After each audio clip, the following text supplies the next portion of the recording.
Are we ready, counselors? Is that working?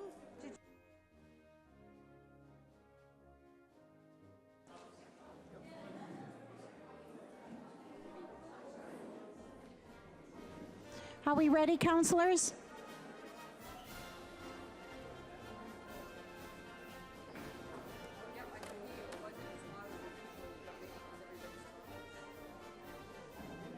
So I don't even bang the gavel.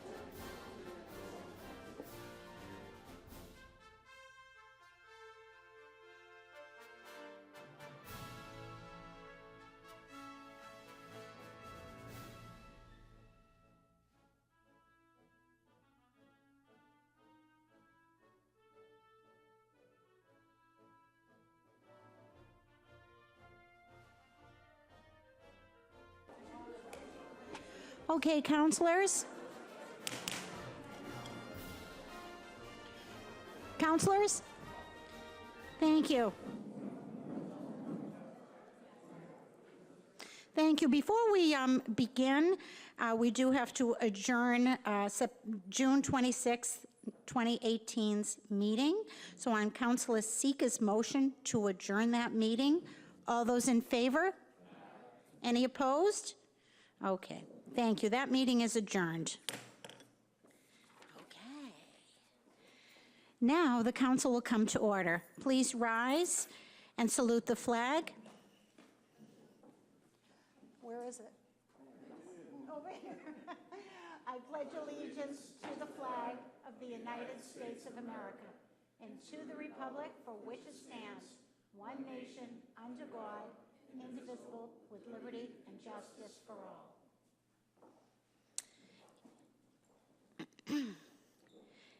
We also would like to remain standing for a couple of moments of silences.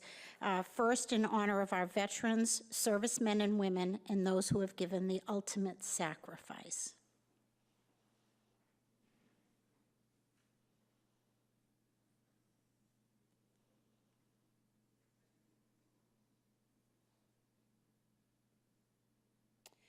Thank you, and we would also like another moment of silence, remembering those that lost their lives on 9/11, 17 years ago.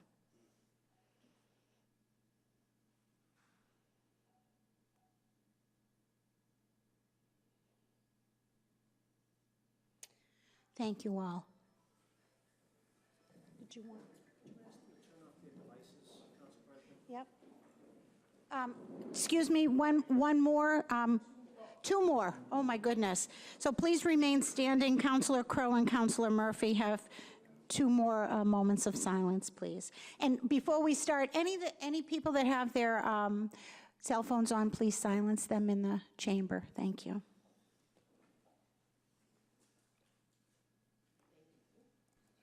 Thank you, Madam President. I'd just like to take a moment to honor Richard Breen, who passed away a few weeks ago. He was on the Board of Registers, a very long and a very active Maldonian, along with his wife Barbara, and was a veteran himself. And so a moment of silence for him. Thank you.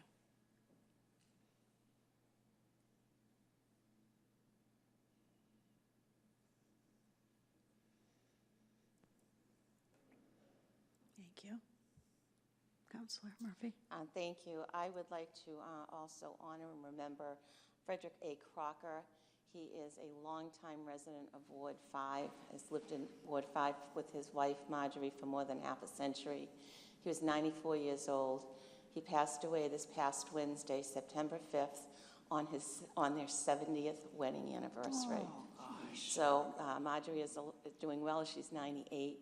The services were just last week, and he's going to be missed greatly in Ward 5. He was a presence that everyone knew. Thank you. Thank you. And also, if I may say at this time, a winner of the recipient of the Purple Heart for his service in World War II. Oh, my.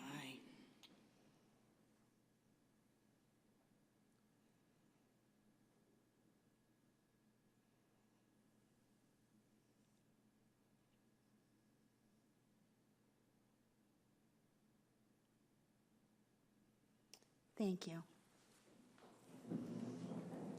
And clerk will call the roll. There you go.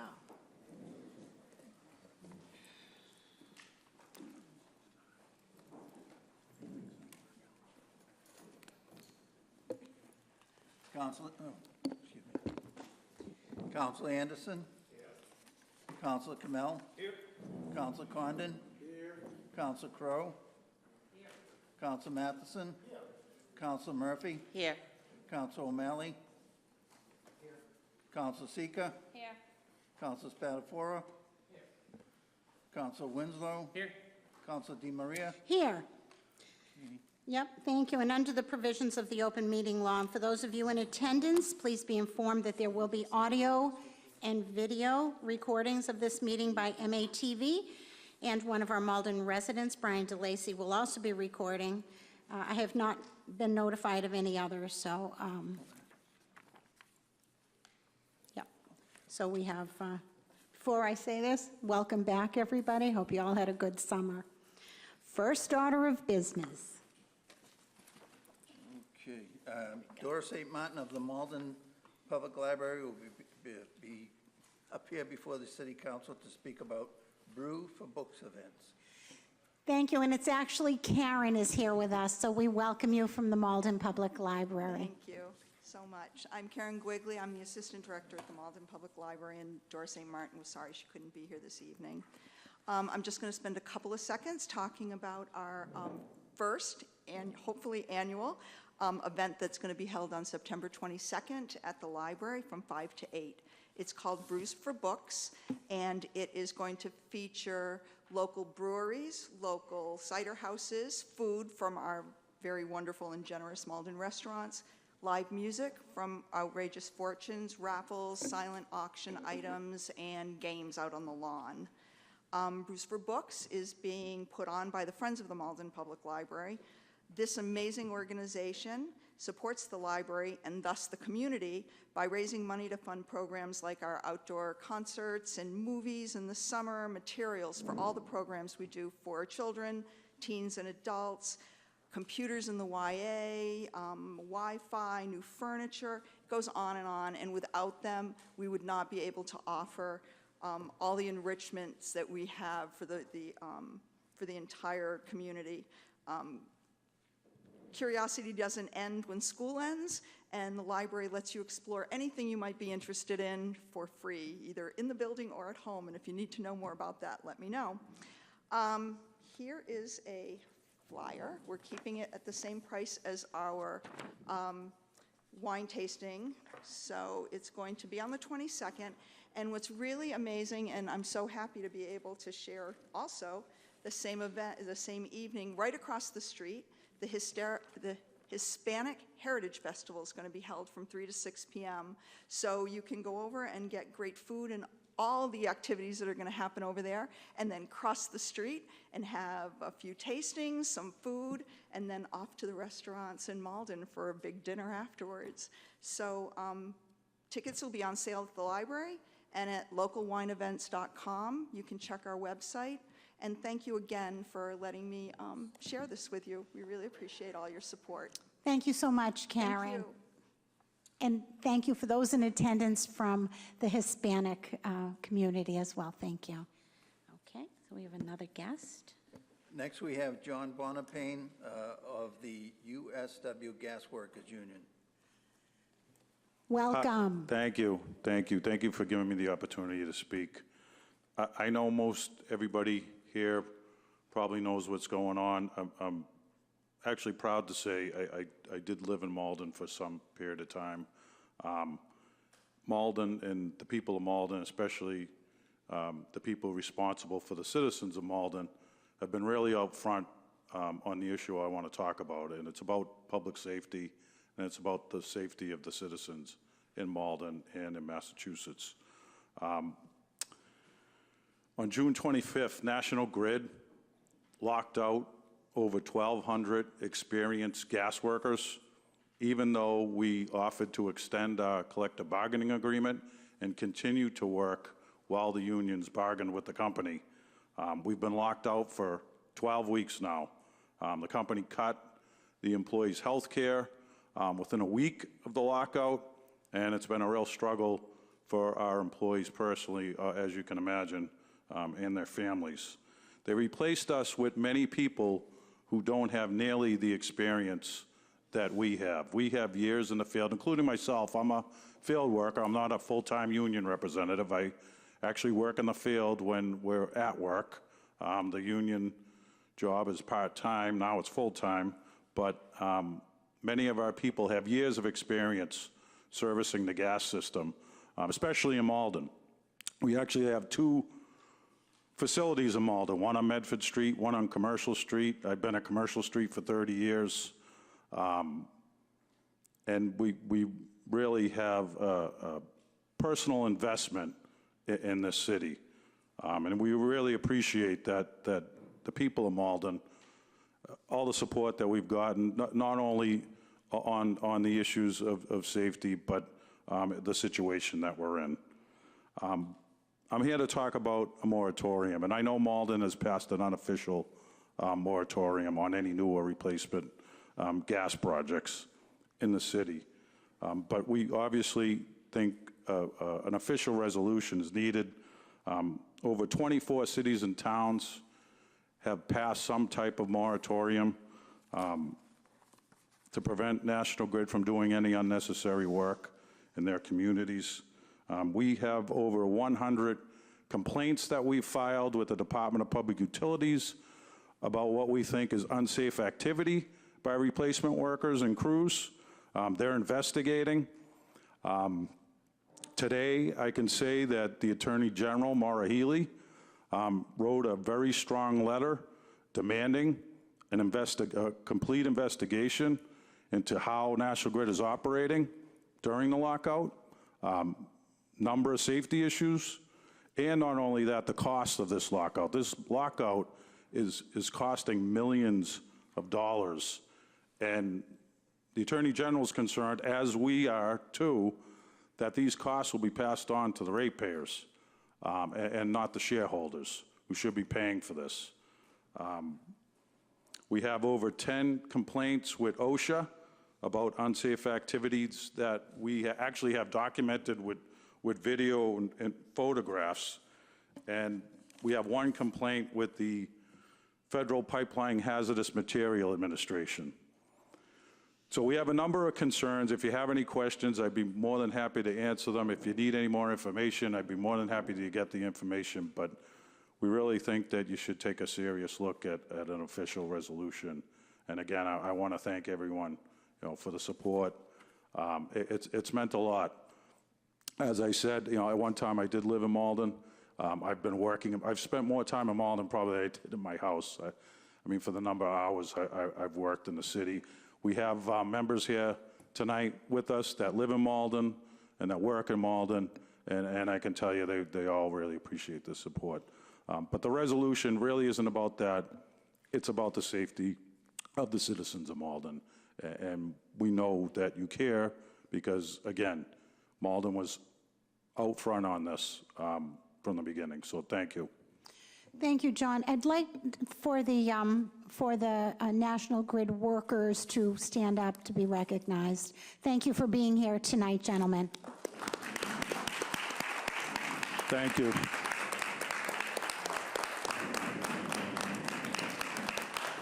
Thank you. So I did see a few lights. Councillor Kamel? Well, first of all, I want to say thank you, sir, for, sorry, just give me a minute to get settled. I want to say thank you, sir, for coming to speak.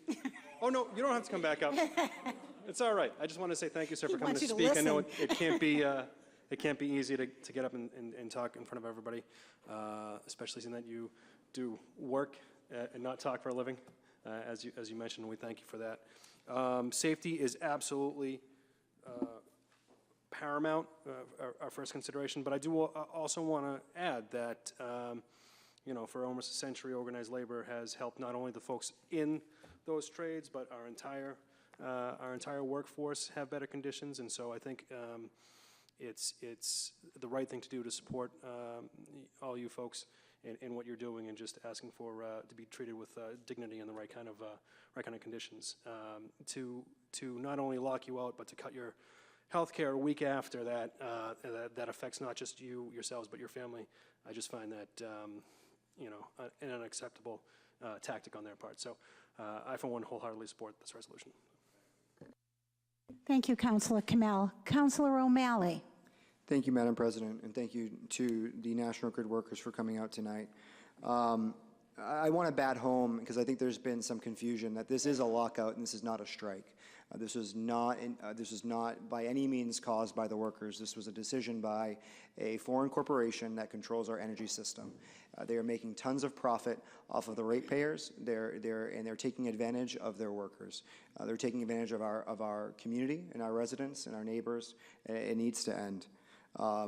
This hit close to home on Main Street on July 20th this year, outside of Dairy Delight, where I met some of the workers, where there was an incident because of an alleged mismarking by some of the temporary workers during some of the work that we've been doing on Main Street to replace water lines. It's not acceptable. We need trained professionals to be doing this gas work. It's impacted in many areas of the city as we have road projects going on. And it is costing the ratepayers millions of dollars. All of the details that you see at the multiple locations, this is coming out of the pockets of Malden residents. It's not acceptable. So I also support the resolution, and I look forward to National Grid taking the high road and ending this lockout. Thank you, Councilor O'Malley. Councilor Winslow. Yes, I appreciate the President Bonapane and the workers coming out tonight. I know, I mean, for folks of the public, I mean, every time you might have a hot shower or in the wintertime turn on your heat, I mean, it's these National Grid gas workers that are making sure that happens. If gas is not delivered properly and the services are not installed properly, that's a big hazard to our city. And so I think it's important that we have workers who are fighting for the safety. It's important that they have the ability to make safety first. And so that is why I am also very supportive of their efforts and this resolution. We should not have work going on by inexperienced workers that pose a safety risk to our residents. Thank you. Thank you, Councilor Winslow. Councilor Murphy. Thank you, Madam President. I know this has to be a horrible struggle for you and your families, and I hope that this does end soon, and that is one of the questions that I would like to ask Mr. Bonapane, and I don't know if you have any input that you can give us on how any of the negotiations are going. We really don't hear very much, and I'm just curious if there's any movement. So we probably met once a week since the lockout began, and at every meeting, well, very early after the lockout, the company said, we're not changing our final offer. We're not changing our position. So that obviously, that's unfortunate. You can't bargain fairly when someone takes that type of position, and they haven't modified it at all. So we're meeting again Thursday. I mean, obviously, we're always hopeful, but we have to bear in mind we just don't know what they're doing. It's very unusual for a company that's making billions of dollars to want to take this type of tactic, especially where in the past they've always extended the contract and we've come to an agreement. So now they're really, as the gentleman said, that it's shameful what they're doing, the tactics they're using. They're trying to pressure the employees and their families too, into accepting an offer that was overwhelmingly rejected by the membership. So, Well, I want to thank you and all of the workers and all the union members, because for some folks who have been in business for 30 years and maybe are ready to retire, they wouldn't be looking out for their fellow brothers and taking the hard stand and the pain and hurt and financial pain that you folks are taking to make sure that the future of our workers continues to have decent benefits and good working environments. So I appreciate that. Thank you very much, and thank you for coming in, all of you. So Thank you. Thank you. Thank you, Councilor Murphy. We have another Councilor Anderson. Yes, thank you, Madam President. Mr. Bonapane, what else can we do? You know, we have National Grid representatives that come before us for these petitions, and we're dealing with that with a resolve. You know, your workers are our friends and our neighbors. We're concerned about the safety just like everyone else. So I guess I'd reach back out to you and say, is there something else that you would suggest that we could do on your behalf Sure, to resolve this? you could absolutely reach out to the company. Okay. Marcy Reed is the president of Massachusetts, but we don't believe that she's alone in these decisions. This company is based in the United Kingdom. John Pettigrew is the CEO. Someone reaching out to him, I'm sure he'll listen. And Governor Baker, we think Governor Baker should be more involved with what's going on at the Department of Public Utilities. And yeah, I'd say if you're talking to anybody from National Grid, please, convey what you did tonight. I think it will make a difference. Is the legislature or is the governor's office, are they So putting they pressure? are, we actually met with them today. We gave them some information about the safety issues, and they're going to take it back and look into it. So they are looking into it. I guess I'm asking beyond the safety, I understand the safety issues. I'm asking for an equity, on the basis of equity. We've got you've got union members who are out of work. We've got consumers who consume this gas from National Grid. And how do we get, what is it, I guess I'm looking for what the state delegation and the governor's office and we as a municipal body can do to apply the kind of pressure beyond what's being asked So tonight. one thing I could say you could do is that the Attorney General is asking for a complete investigation. Okay. You can support her because that's just not, something that's going to happen. People are going to have to make decisions to make that happen. Okay. So if people like the governor and the DPU are hearing from the city and town officials about that, I don't think that would hurt. Thank you. I think that would be helpful, yeah. Okay. Thank you very much. Yep. Thank you, Counselor. Counselor Crowe.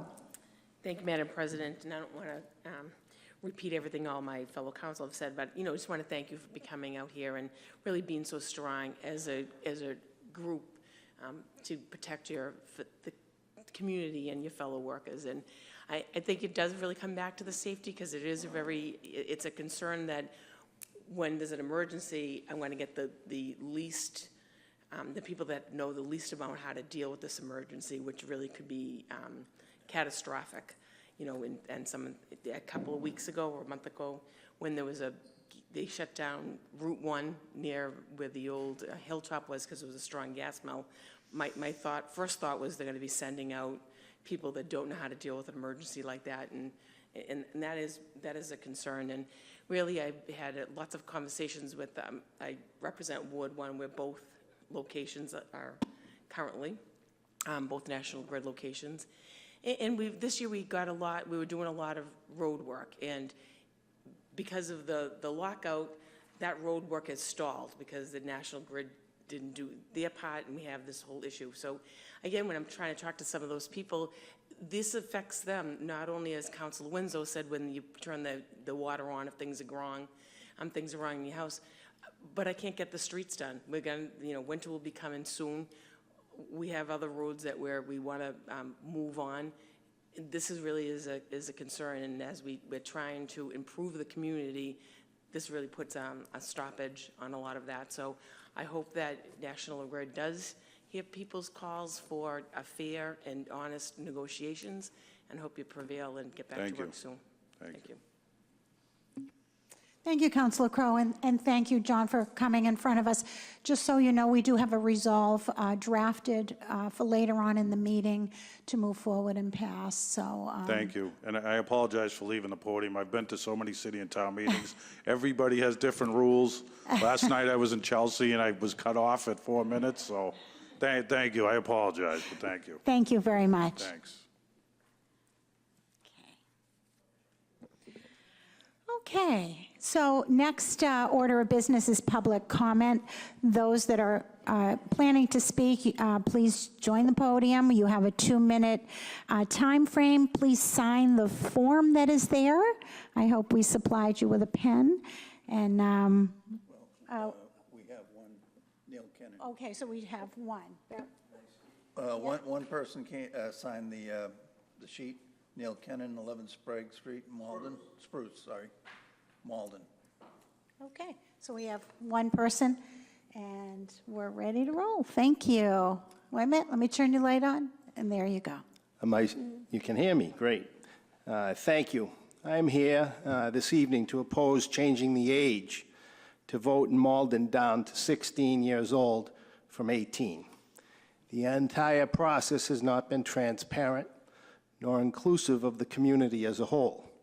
There was one posted public meeting regarding this issue posted in the dead of summer, and almost no reach out to the general voting public to allow them to weigh in on this idea, which would water down their votes. Further, anybody who has children or been around a lot of 16-year-olds knows that they do not come close to reaching the age of maturity. In fact, young people are prolonging adolescence in most respects far longer today. Consider the following. 1, they cannot receive a driver's license until 16 and a half, and then it is only a junior driver's license, but must have a completed driver's ed. A holder of a learner's permit must be accompanied by a licensed driver, 21 or older. The operative word, 21. 2, any tax that they may pay is a pittance, and most is refunded, as most are little employed, particularly 16-year-olds who cannot start working prior without work permits. 3, in Malden, you cannot buy cigarettes, vape products, e-cigarettes, etc. until 21. The state just raised the statewide until 21, effective December 31st, 2018, because they're not mature enough. You cannot consume alcohol legally till 21. You cannot be bound by a contract legally until you're 18 years old. In Massachusetts, the age of majority is 18 years old by law, MGL, Chapter 231, Section 85P. If I am a candidate for office, I will not be able to receive the voting list with all the names and addresses and party affiliations of anyone under 18. Thank you, Mr. Kinnon. I'm sorry, we've come to the end of our 2 minutes. And therefore, it makes nearly impossible to target them proactively.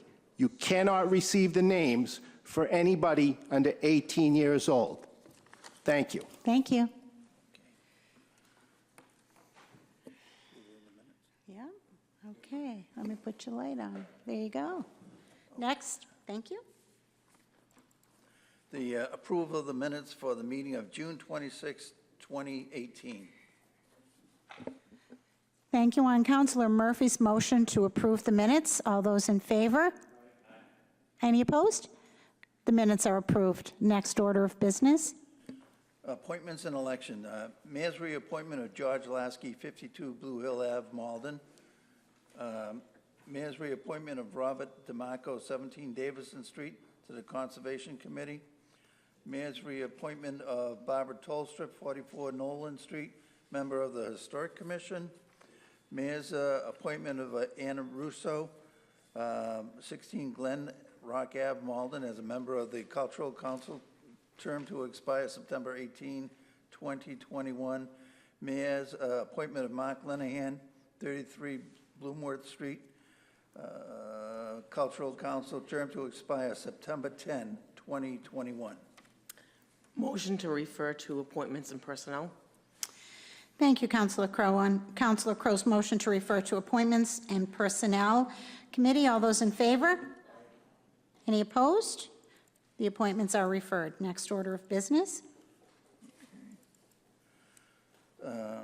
This is outdoor parking, 11 Charles Street, Realty LLC, 25 cars, that's a new one, and a livery, a limousine service, 61 High Rock Road, Malden, 1 car. Refer to License Committee, please. Thank you. On Councilor Anderson's motion to refer the petitions to License Committee, all those in favor? Aye. Any opposed? The petitions are referred. Next order of business. Order that the City of Malden submit to the General Court for passage an act relative to reducing the voting age in municipal elections in the City of Malden. And the sponsor.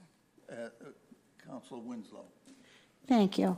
Yes, this is a paper that was developed with input from Malden Rising Leaders and has been reviewed by the city solicitor, Kate Fallon. And this is an effort to really help build our voting base in the long term. We had a primary, which we had a good turnout, 18%, but I was very impressed meeting with the students over the summer. Very knowledgeable. They did their research. They provided information that other communities that have tried this across the nation have increased voter participation, both in that immediate election where kids have voted, as well as in the long term. I think there's a lot of good points people can listen to. My recommendation is that this be referred to rules and ordinance so that there can be, that committee can serve as the committee that can take input from the council, and that when this come to the full council again, based on that recommendation, that people can come out and comment on that, and we can invite Malden Rising Leaders to make their presentation that made over the summer. We're not in any rush here, but I think it's important. I just think that I've actually been very impressed by the maturity of our 16-year-olds, and I think that they have something to give here. I think this is important for Malden as we work to have our community reflect our community leadership reflect the diversity of the community. This is something that our future leaders have identified as important. So I think it's important, an important step to have this discussion. This resolution would put forth a paper to the state legislature to allow this to happen. So it's a sort of we vet it here locally, and then it would go up to the State House. And so it's a step process. So, but I think we're fully open to hearing from the public, hearing your opinion, and this isn't in any rush. We want to have this considered. We want people's opinions. We want people's thoughts on this. So I'd like to see this referred to rules and ordinance, and then make sure we have a good public process from there. Thank you. Thank you, Councilor Winslow. We do have a light. Councilor O'Malley? Thank you, Madam President. I'm sure we've all met adults and even some former elected officials that can act like children from time to time. I think that when we talk about 16 and 17-year-olds and adolescents, talking to them, speaking to them as though they are children, I think that in this day and age, children are getting older and older, younger and younger. There's just a few statistics I found to at least warrant a discussion on this. I'm not saying that necessarily the council should vote on this or not, but 16 and 17-year-olds are able to work full-time jobs and pay payroll taxes. 16 and 17-year-olds are able to be tried as adults in certain crimes. I think that here on the City Council and as a whole as a society, as a democratic society in the republic with which we live, encouraging civic participation early is something that I think can hopefully help turn the tide and get more than 18% voter turnout. Now, whether this is the avenue is to be determined by the council and I think by the community as a whole. So I support Councilor Winslow's decision to send it to ordinance. It will be given a fair hearing for everyone to participate in, and I look forward to discussing it there. So I'll second your motion to send it to ordinance, Councilor. Okay, so we have a motion on the floor and a second. Do we have any more? Excuse me, Councilor Matheson. Sorry about that. Oh, thank you, Chair. I just pressed the button, so I don't blame you for not seeing it. Just a couple thoughts. I'm glad we had a member of the public come and speak, a former counselor, I'd like to add. I would just say that the world is becoming a more complicated and difficult place to live in over time. It's a lot more complicated now than when I was a kid, and it was probably more complicated when I was a kid than when Councilor Anderson was a kid. There's a lot of pressure on our youngsters. Yes, and they need to take their time and receive more education than they've ever needed before. We all know that to be true. This is why the drinking age over time went from 18 to 21. And I know I'm repeating something that was said earlier. Smoking just recently, and in fact statewide this year, has gone from 18 to 21. We're legalizing marijuana. That just happened by referendum in this state and some others. The age for that consent was 21. Driving is 16 and a half, not even as low as what's being proposed here today. And I would say that I feel that that is too low to engage in the most dangerous activity that us Americans engage in. That's where most deaths occur. And you know that a lot of that happens with young people that haven't had enough experience driving. I'm pretty sure that the 16-year-old time limit, age requirement, was set back when we were an agrarian society and you needed to drive the family tractor. That's not the case anymore. I'd be in favor of raising the driving age and mandatory driver education. Voting is the one age that was lowered. It was lowered from 21 to 18. And the justification for that was, well, if they're old enough to die for their country, they're old enough to vote. And I don't disagree with that. I think we ought to raise the age for being old enough to die for your country. As far as lowering it to 16, I'd be curious to know what the priorities of a 16-year-old are. How would they feel about the cost of health care, a major issue on the local, state, and federal level?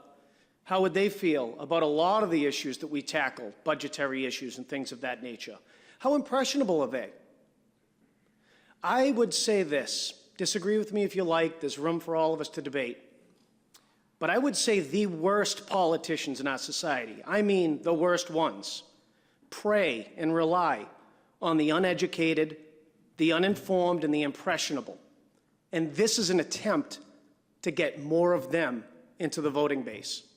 And I just heard one thing that I found very interesting earlier, that there isn't even a list available of who is qualified that's under 18. So it would be very difficult to engage those residents. As far as what civic engagement you can participate in at 16, there's plenty of ways that 16-year-olds participate. We've seen that this year with the gun violence protests and things of that nature, and I think that that's a wonderful way to engage them while they prepare for adulthood and start to understand the issues that your vote is called upon to answer. Those are my remarks. I had to say them now because I'm not sure they'll receive a fair hearing in the Ordinance Committee or elsewhere. I wasn't really aware of much public engagement that happened before this point. And I would say to Council President, make sure that you call the nays because I'm going to be in that column on referring it to committee. Thank you. Councilor Murphy. Thank you. I think civic engagement of our 16 to 18-year-olds is extremely important, but I think it should be done in a high school setting. I think it should be done where there's mock voting happening so that they can understand the issues, that there is a give and a take with the teachers explaining the pros and the cons of different votes, understanding the outcome of elections, and actually coming up to a point in their lives where they can actually take a topic, break it down, dissect it, and come to a conclusion of how it's not just going to impact them personally, but how it's going to impact the community, it's going to impact the budget as we move forward. I think 16-year-olds, there are some very smart 16-year-olds out there that probably would make good decisions. I think there is just as many that wouldn't make good decisions. I have had the privilege of raising two young men who I will tell you at 16 were very smart, but I don't think we're capable of making the critical decisions for our country that need to be made with more information that you gather as you mature. So I'm with Councilor Matheson on this. I think there are many ways that we as a city and a council can engage our 16 to 18-year-olds to make sure that they, when they do become of age to vote, are making good decisions and are involved. I don't think lowering this age is the right way to do it. If it does gather enough votes to go to ordinance, then I would say there would need to be many public hearings, and I would suggest ultimately that this council not make that decision. I would say that it be put on the ballot and let the citizens decide whether this should be made. I don't think that the 11 of us should take this away from the public, the general public whose lives this is going to affect as much as it would. So I am in the nay column with Councilor Matheson this evening, and we'll see, where it falls from there.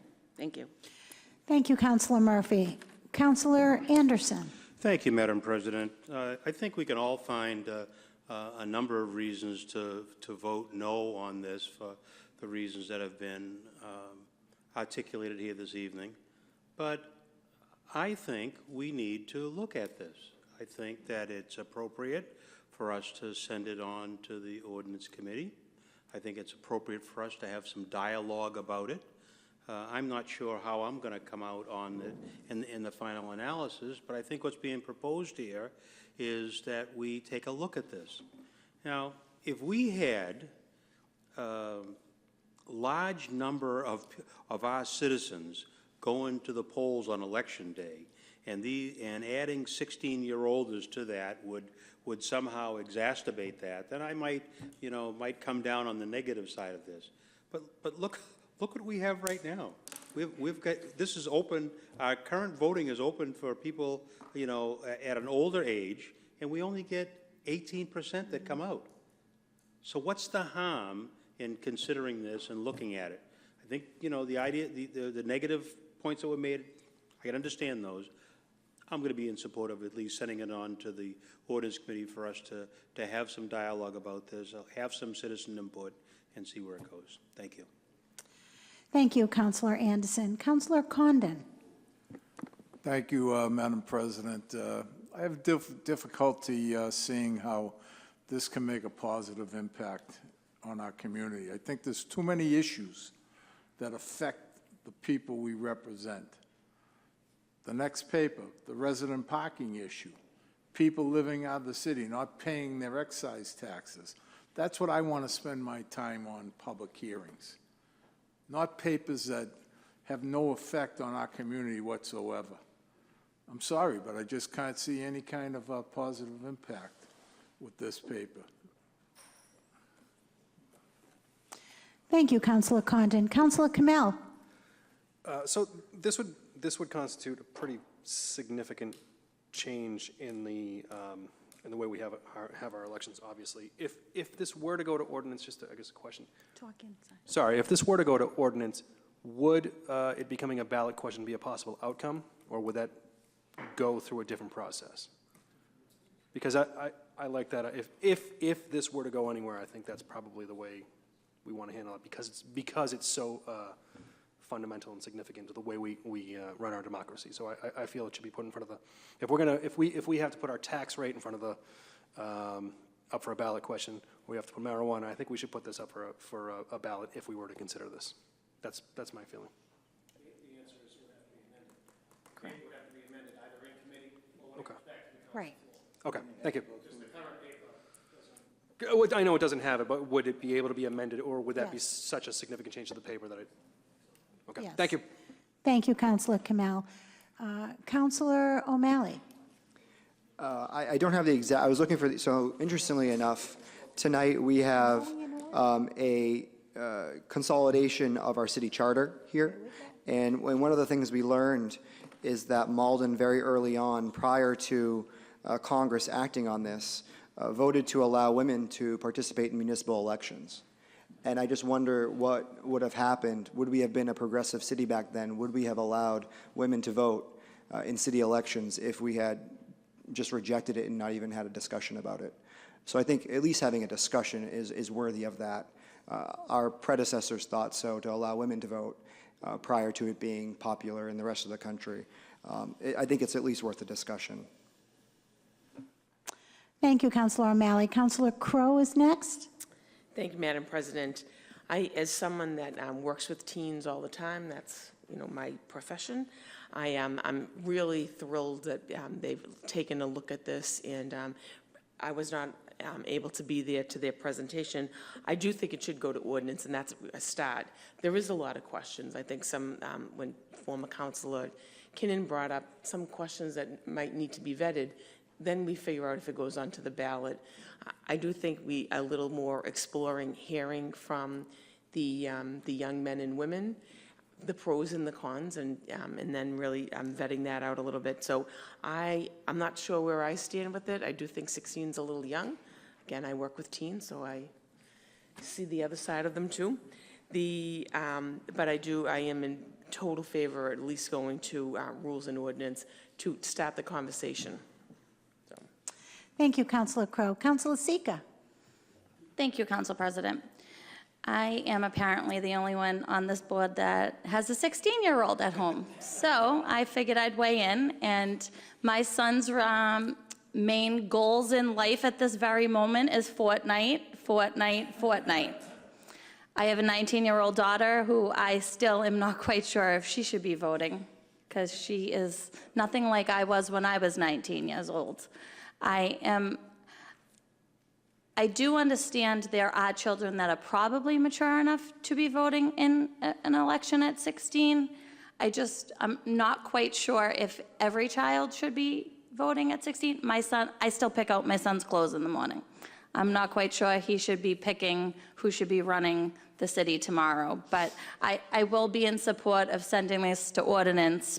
I'm just not quite sure how far it's actually going to get. Because like I said, my son, is worried about nothing that I deal with on a daily basis. It's hockey, Fortnite, girls, and girls too. So I will be in the yes column, but it will be very interesting, and it'll take a lot of persuading from the children to change this to 16. Sorry, Teddy. Thank you, Councilor Sika. And Councilor Winslow? I think this is some great discussion, and, I think that is the thing. This was an initiative of students that this community has invested a lot of money and time in, and for me, it's as much about respect, and it's about respecting their desire here, and that builds civic engagement. I feel like it's sort of like, here's an opportunity, like you can imagine where you're teaching a 5-year-old a bicycle. If the first thing you do is knock them down when they're trying, I feel like this is the opportunity. They're getting their legs. They came to us and me and the council. I think it's worth it to give this a few more pedals and see the broader community. I think that's important. So that's where I come out. I appreciate people taking the time and the thought. You have to think, since Massachusetts became a Commonwealth, first only white men with property could vote. And then eventually it was all white men. And then it became, with the Civil War, everybody, every man could vote, but not every woman can vote. So you look at the Massachusetts Constitution on the voting age, there's been a steady progression of expanding the right to vote. So I think it's worthy of consideration. And I remember actually when I was 16, I had an older sister. That was the first year she could vote. She came to me and said, I'm not really certain. So I feel there's that opportunity. There's people that are of voting age that aren't mature either in a way. So I think it's worthy of discussion. And this is an initiative that, young people this community has invested in and are very engaged in the community have brought forward. So I think it's worthy of consideration. So I think it's worthy of our time. So that's why I brought it forward. Thank you. Okay, seeing no further lights, I think we're going to do this motion is to send this paper to ordinance, not to pass anything. This is a motion by Councilor Winslow, seconded by Councilor O'Malley, and I'm going to ask the clerk to do a roll call vote again to go to ordinance. Yep. Yeah, I'm just wondering if the clerk could enlighten us as to how many papers are currently pending in ordinance committee? No, we don't have that list. Okay, all right, thank you. Thank you. Okay, so we're going to move forward with the roll call vote again. This is to go to ordinance. So a yea will be to send it to ordinance, and a nay will be not to send it to ordinance, okay? Counselor Anderson? Yes. Counselor Camel. Yes. Counselor Condon. No. Counselor Crowe. Yes. Counselor Matheson. No. Counselor Murphy. No. Counselor O'Malley. Yes. Counselor Sika. Yes. Counselor Spatafora. Yes. Counselor Winslow. Yes. Council President Di Maria. Yes, The yeas have it. the yeas have it. Thank you. Next order of business.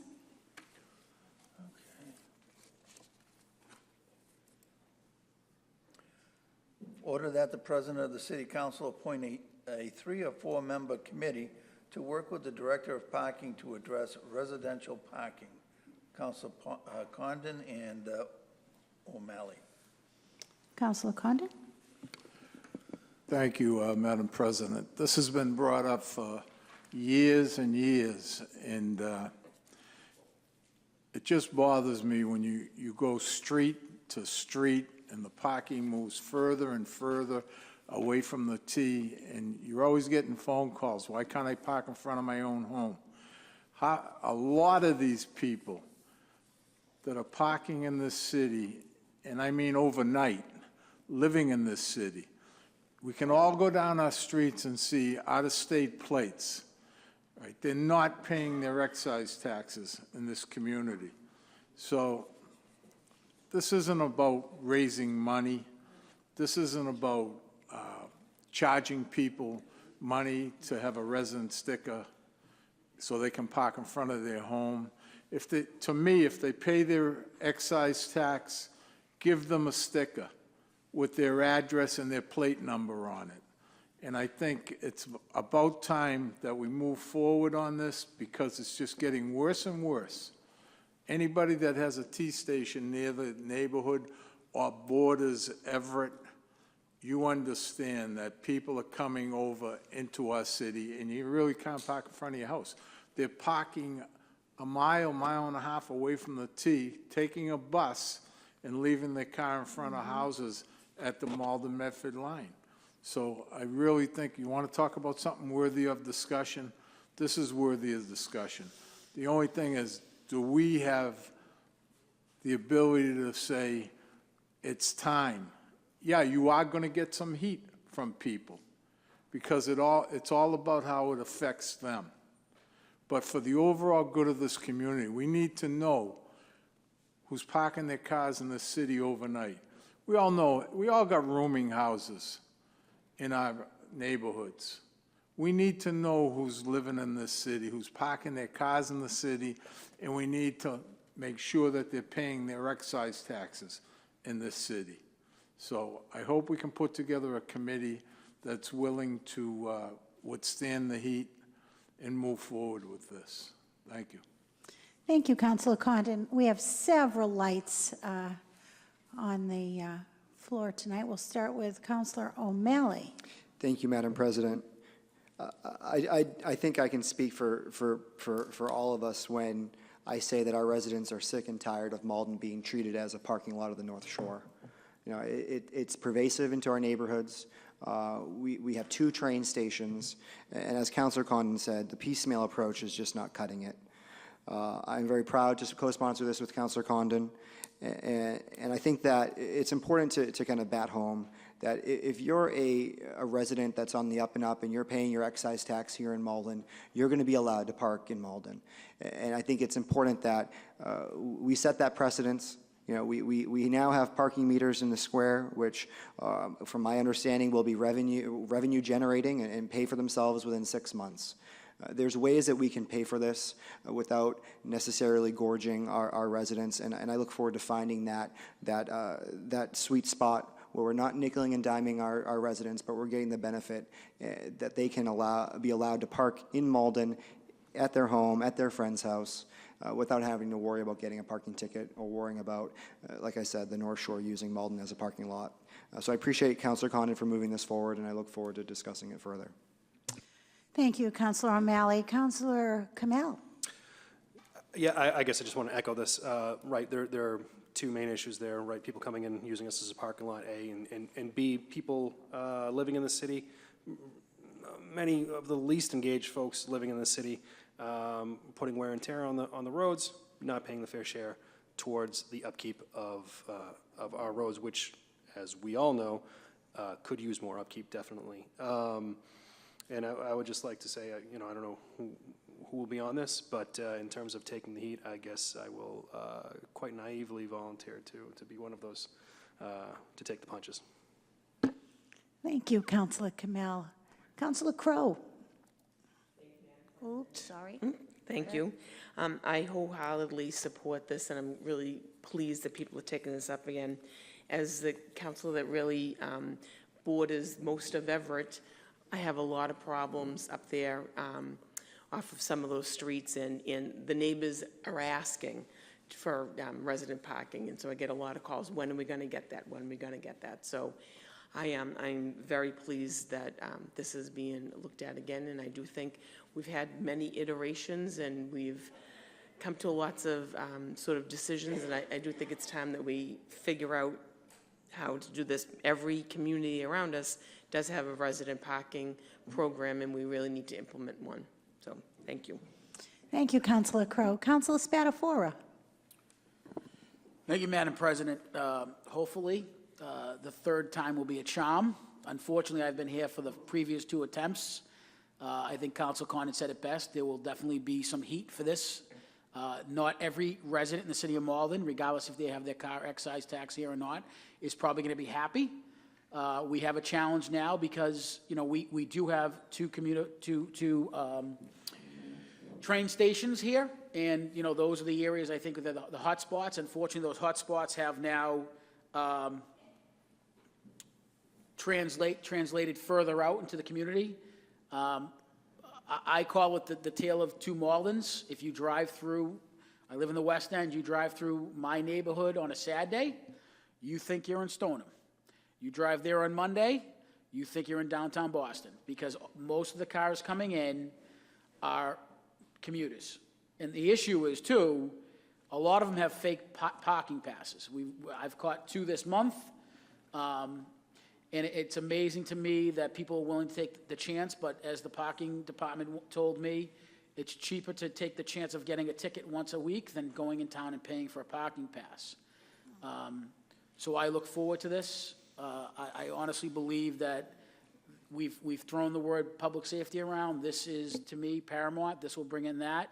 I think it will bring a quality of life. Hopefully it will bring some additional revenue in just through the excise tax alone, and we can possibly mandate that to go to the roads first. We've done that before.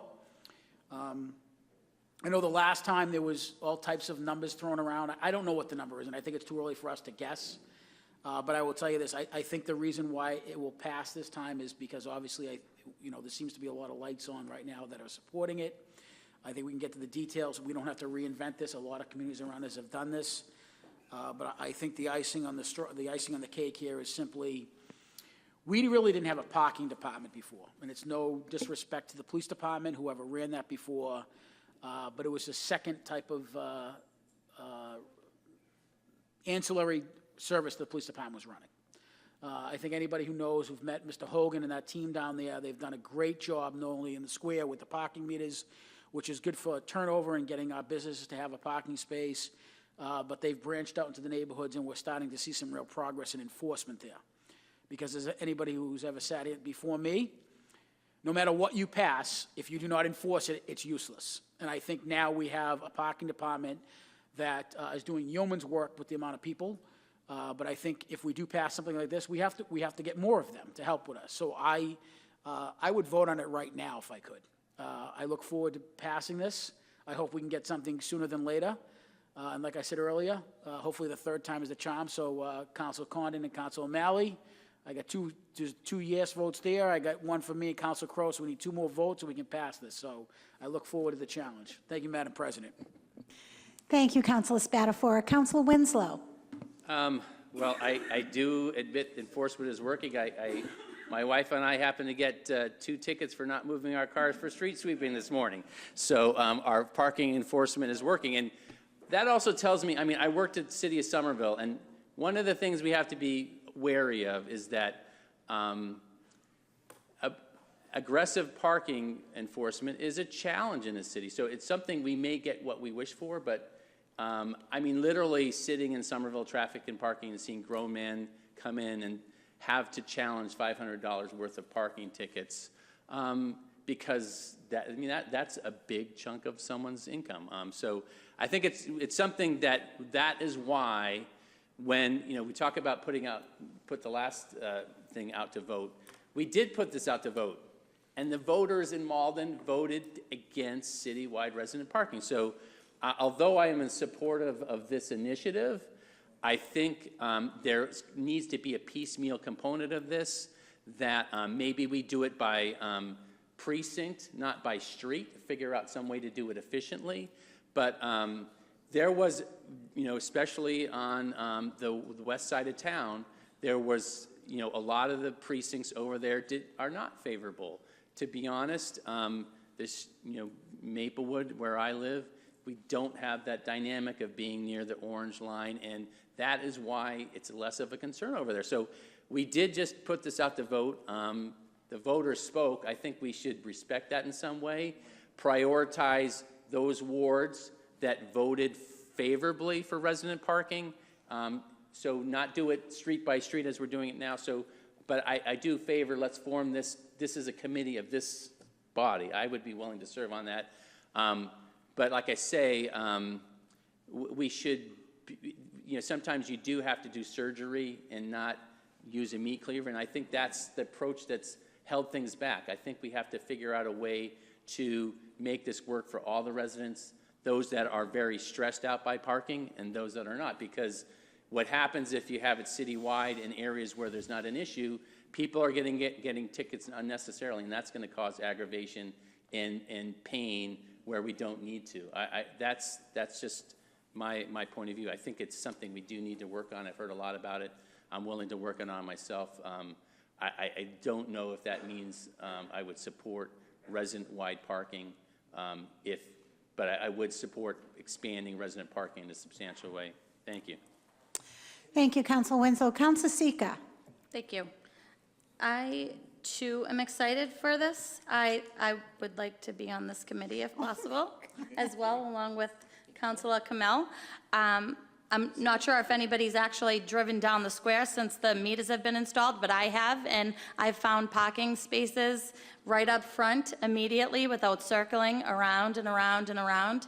I think there were a lot of people that were upset that we were installing these meters and it wasn't going to change our parking situation in the downtown area, and I think it has. I think the workers and employees from local businesses around the area have actually used the parking garages and other locations where they're supposed to be parking to free up the 2-hour meters for our businesses. So I'm looking forward to this resident sticker parking. I'm sure not everybody is going to. Even sections of Ward 8 are not going to be too thrilled that we're going to have resident sticker parking, but on Cleveland Street, it's well needed. I have commercial trucks, out of state. The neighbor across the street has lived there for over a year, and their license plate is Connecticut. They're totally taking away from us. The ones that are paying excise taxes, I do believe, the sticker would be a great idea. I think Ron Hogan and the parking department have been amazing. The enforcement has been wonderful, calling as the counselor. I think that this is finally the time that we can actually get this program up and running, and I look forward to it. So please include me in that committee. Thank you, Councilor Sika. Councilor Condon. Thank you, Madam President. The purpose of this paper isn't to put a meat cleaver to our residents. The purpose of this paper is to try to get people that are coming in from the cities north of us, not wanting to pay $6 or $8 to park in the T-lot or our garages, to park right in front of our house. If you have a driveway, if we do anything, people are very lax in not using them. People will park their cars in their driveway. If they pay their excise tax, they'll get a free sticker. Costs them nothing. They can get a visitor's pass. but we have to control the parking in our community. We've lost control. Just go down any street you want. You can pick out the out-of-state plates. So it's a working document. It's not going to be a perfect paper.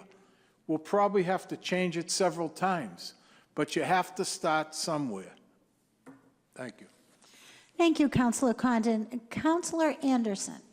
Thank you, Madam President. And to pick up on where the last speaker left off, I think this isn't something that we're just starting. This is the third time around.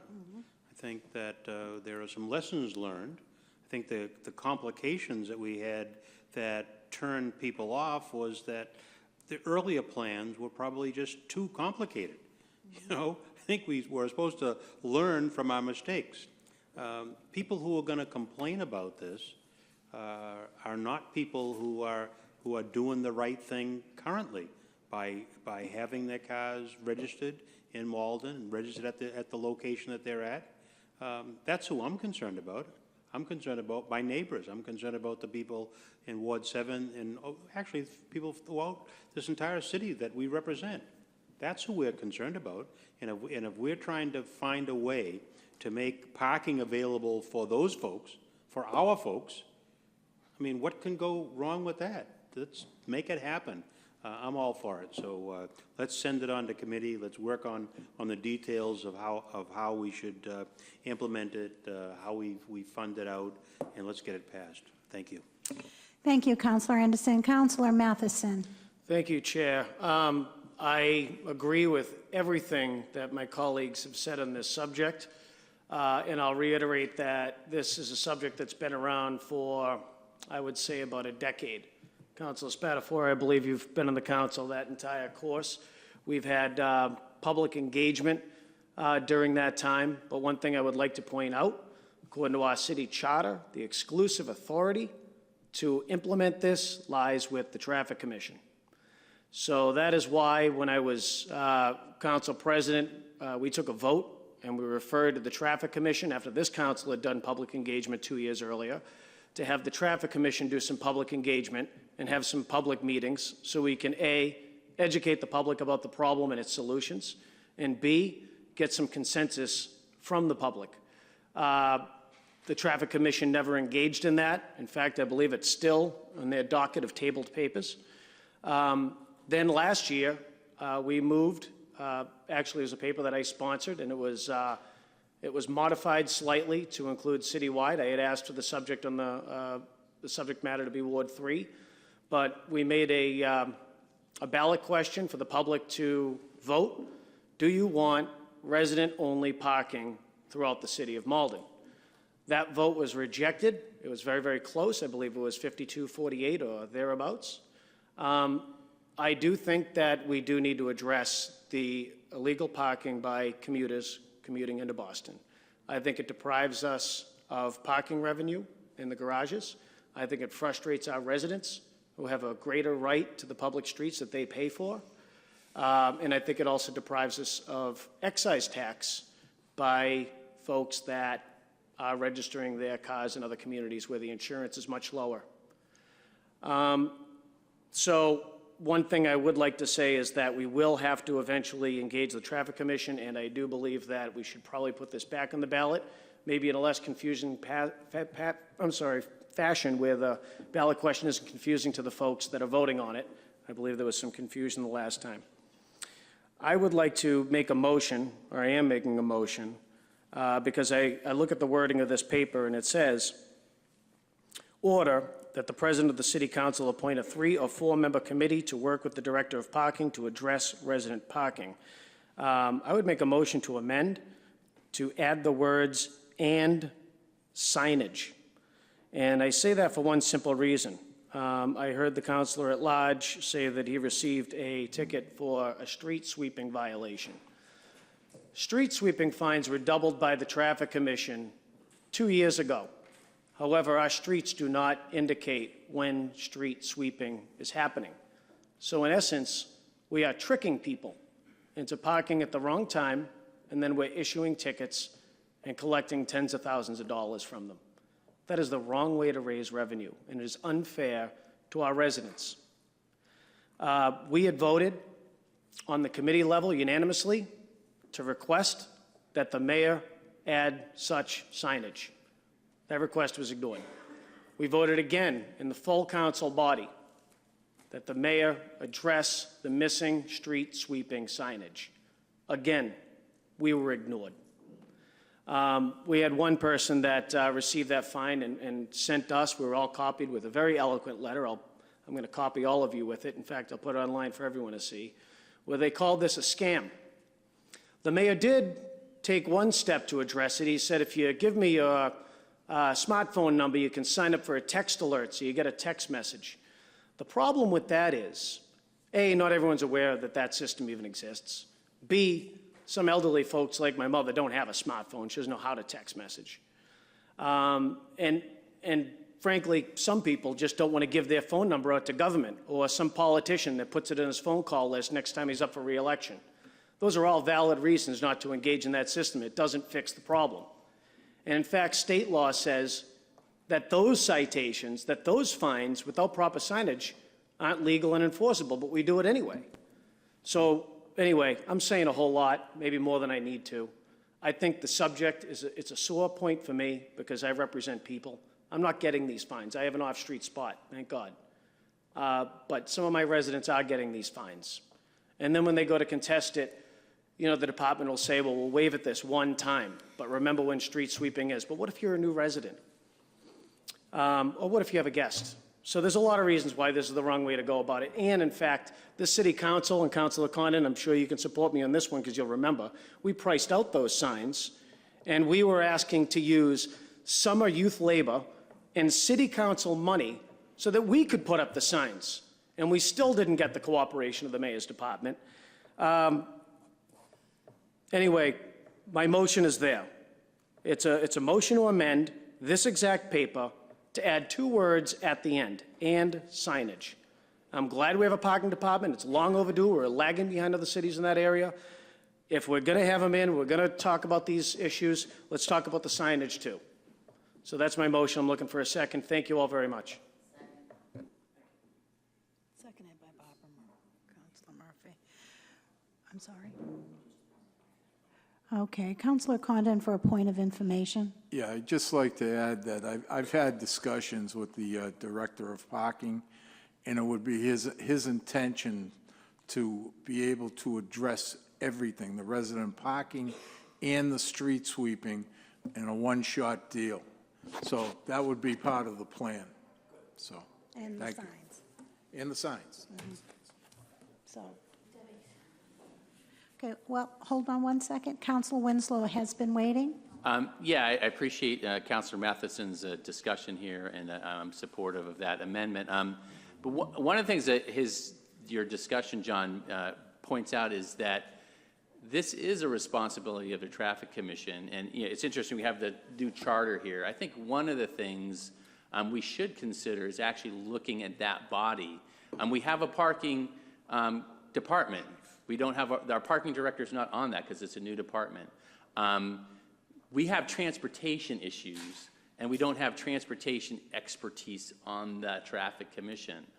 So I think it's one of the things that I think we should maybe look at coming up with some evaluation of how we handle parking and traffic in a broader sense, and look at maybe looking at that charter provision. So that's just something I will be looking to put together a paper on that in the future, and so that we can evaluate that and come up with some recommendations for charter changes so that we can have a traffic and parking department, commission that is more responsive. I think they do a lot of great work, but I think that, 3 strikes and you're out. I think it's a failure of the structure of how we're doing it. There's just not enough resources and expertise to handle the complexity that comes with doing resident parking, and that's something we should look at, as well as handling our traffic signals and making our mobility better in our city. So, but like I say, I am supportive of this, and I think it's a good step that we're working as a council to address this important issue. Thanks. Thank you, Councilor Winslow. Councilor Sika.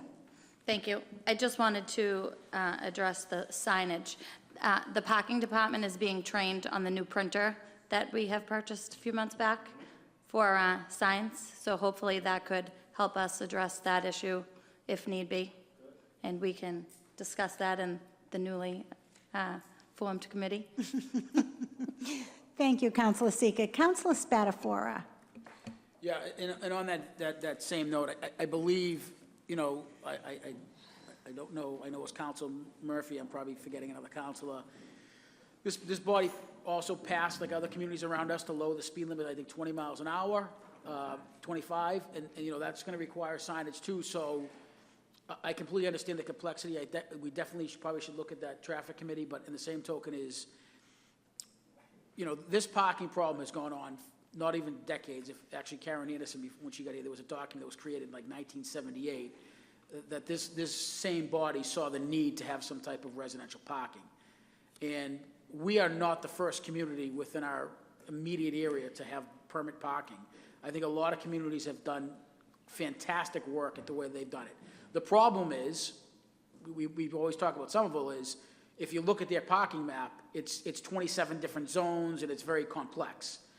I think a couple of councils said it here, we have a commuters area zone and we have a housing zone.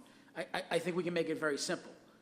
From a real life example though, and I hate to go on this, is there's a street in the West End that had a problem with a particular commuter getting out of his, and this is probably a quarter of a mile from Oak Grove. They had a particular gentleman who would park his car there every day in the weekdays, would dump his trash when he got out of the car, not with malice, but it would just fall out of the car, would never pick him up.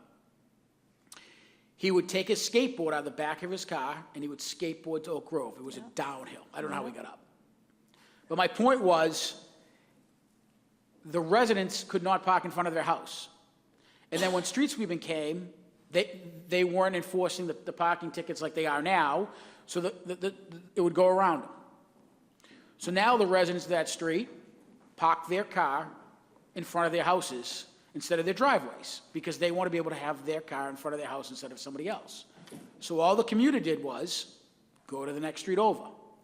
And I think everybody up, and I know Council Winslow made a point, you're right, they did vote on this, but I think the problem is if we cherry pick certain areas, all that's going to happen, like we do now when we do one street at a time, it's a domino effect.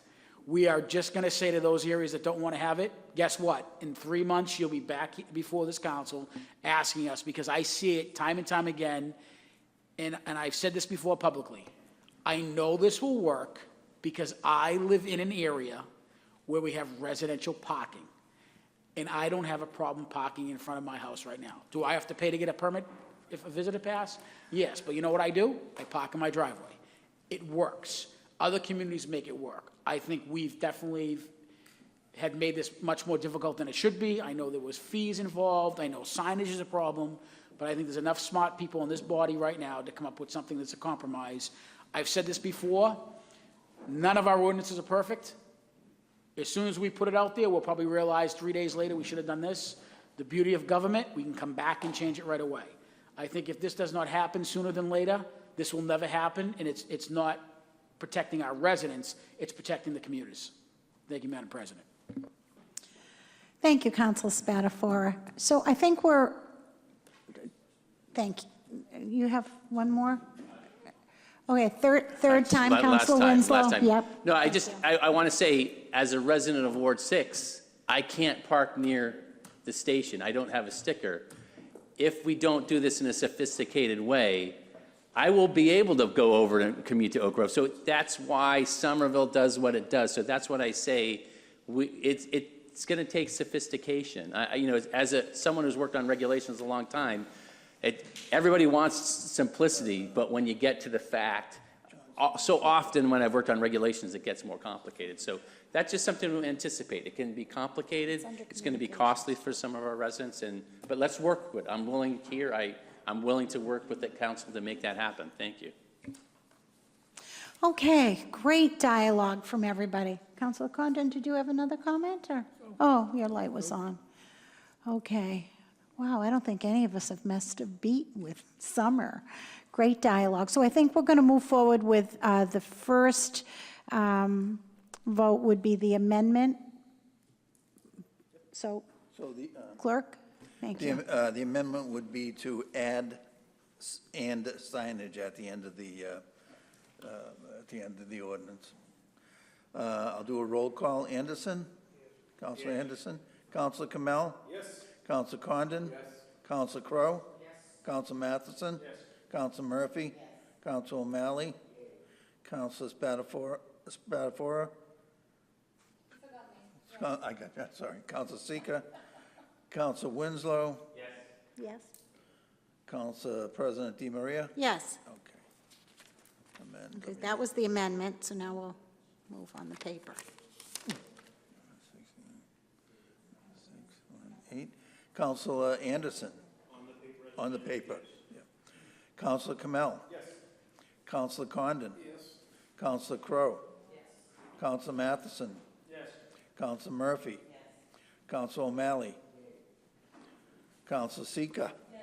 Councilor Spatafora? Yes. Councilor Winslow? Yes. Council President Di Maria? Yes, and I will put some thought into that. Thank you all for volunteering. I think that's fabulous, and I will report that out in another 2 weeks. Thank you. Next order of business. Okay, resolved that it is the sense of the City Council that the Malden Legislative Delegation files supportive legislation to designate the first Tuesday after the first Monday in November, Election Day, as a state holiday in honor of President John Fitzgerald Kennedy. I'm going to use that as a communication. That's from Councilor O'Malley. Oh, pardon me, sorry. There you go. Thank you, Madam President. This is a resolve.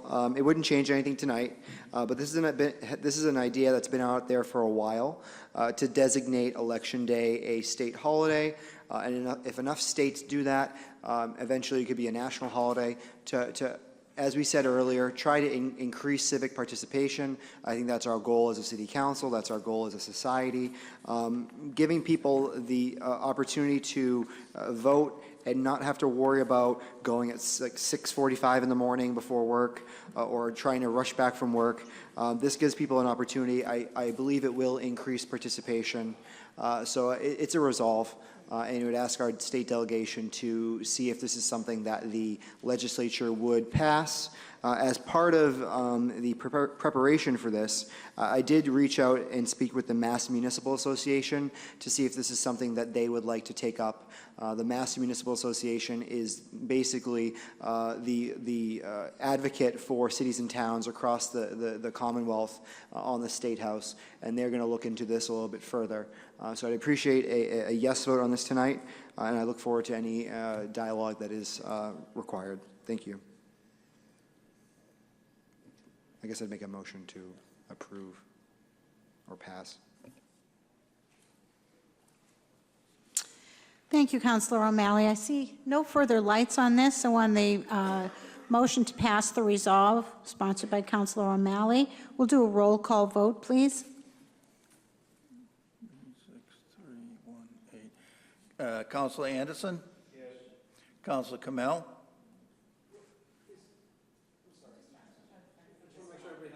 We skipped one purposely. Is that what you're talking about? No, I'm sorry. I want to make sure opportunities. Councilor Murphy, I'm sorry. Do you have a question or a comment? Hold the votes for a minute. Could you restate that, Councilor O'Malley, please, who you've spoken to? In the purpose of this? So I'll read the resolve so that the public and we all are aware. It's a resolve that is the sense of the City Council that the Malden Legislative Delegation file and support legislation to designate the first Tuesday after the first Monday in November, also known as Election Day, a state holiday in honor of President John Fitzgerald Kennedy. This has been an idea that's been around for a while. JFK doesn't have a national holiday. He was assassinated in November. And it could be a nice, Councilor Spatafora said 1963. And I think it could be a nice way of giving people the day off as a national holiday to celebrate not only a president from our great state of Massachusetts or Commonwealth of Massachusetts, but as well as an important day of Election Day. If enough states do this, the hope is that Congress will make this a national holiday so that everyone has a day off to vote on Election Day, and ideally we increase voter participation. I've personally spoken with the Mass Municipal Association and their policy subcommittee, which I'm a member of, to see if this is something that they would be interested in advocating on a statewide level, and they are interested in talking with their membership about that. But again, it's just a resolve to ask our state delegation to see if this is something that the legislature would like to move forward on. Thank you. You're welcome. Yeah, hold on one second. Councilor Murphy, are you all set? Yeah, I think so. Okay. Councilor Spatafora? The first thing I would say is I'm always for more holidays, so that I would, you know. I don't have a problem supporting, I wouldn't have a problem supporting this. The only thing I would say is, I think in the past, when we've had municipal or state elections, and there was no school, I think there was one the last couple of years, unfortunately had the opposite effect because the parents weren't going to that school to pick up their child, and they weren't going to vote at all. There was a past election where it was a school holiday, and it actually, the voting turnout went down. No, well, I understand the point, but I think what happens is if you make it a holiday, people use it as a holiday, and they fortunately do something other than voting, which they should be doing regardless if it's a holiday or not. But I would just say, hopefully this does have an effect, but in the past, it was unfortunate that it went the other way. That's all I had to say. Thank you, Madam President. Thank you, Councilor Spatafora. Councilor Matheson? Thanks. You know, the funny thing about these resolves is they don't go to committee and they don't give us the opportunity to really, you know, debate this and understand it. So we're kind of doing it on the fly. But resolves, it's not an order.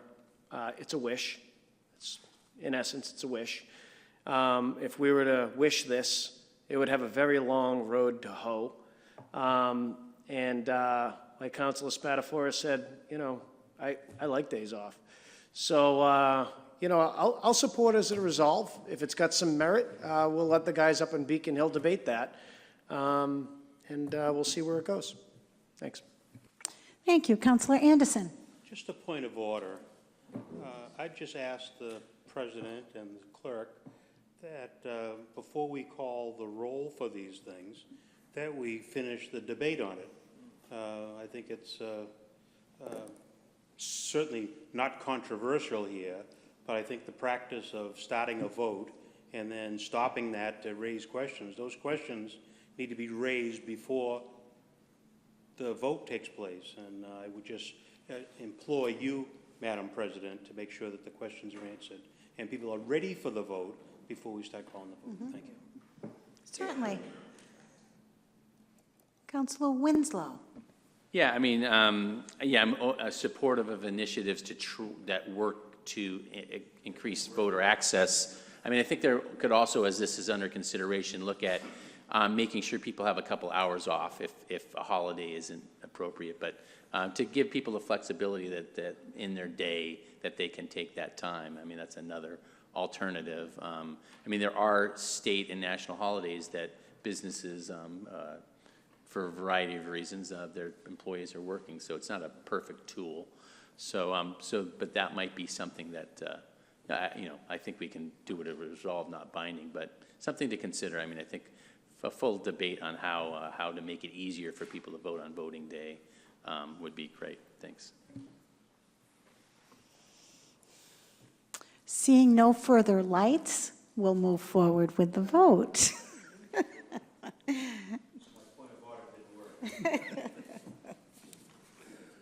Okay, ready?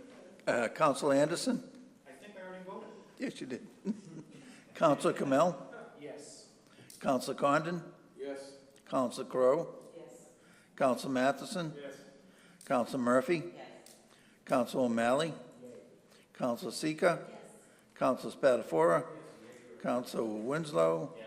Council President DiMaria? Yes. That passes. Okay. Okay.